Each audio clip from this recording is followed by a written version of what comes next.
বিভিন্ন রকম প্রশ্ন তুলে একটা নৈরাজ্যের দিকে দেশকে নিয়ে যাওয়ার চেষ্টা করা হচ্ছে, জাতিকে নেওয়া হচ্ছে।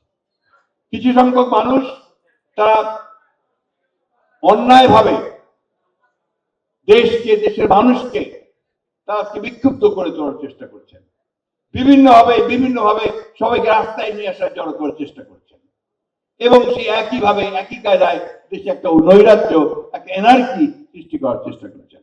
এটা কোনো মতেই বাংলাদেশের স্বাধীনতার জন্য শুভ নয়, এটা কোনো মতেই বাংলাদেশের গণতন্ত্রের জন্য শুভ নয়, এটা কোনোদিনই বাংলাদেশের স্থিতিশীলতার জন্য শুভ নয়।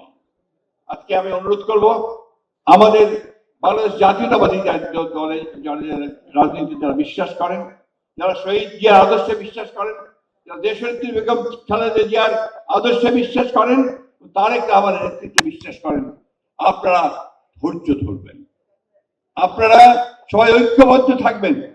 এবং সেই সঙ্গে সমগ্র দেশের মানুষকে আহ্বান জানাতে চাই যে আজকে এই কাদা ছড়াছড়ি বন্ধ করে, তর্ক বিতর্ক বন্ধ করে সবাই ঐক্যবদ্ধ থাকুন, যাতে করে ঐক্যবদ্ধ থাকার মধ্য দিয়ে আমরা একটা গণতান্ত্রিক জায়গায় পৌঁছতে পারি।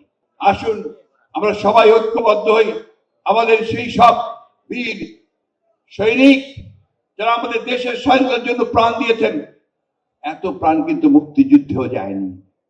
57 জন অফিসার মুক্তিযুদ্ধ শহীদ হননি, এই অত্যন্ত পরিকল্পিত ভাবে এই 27 জন চৌকস অফিসারকে হত্যা করা হয়েছে।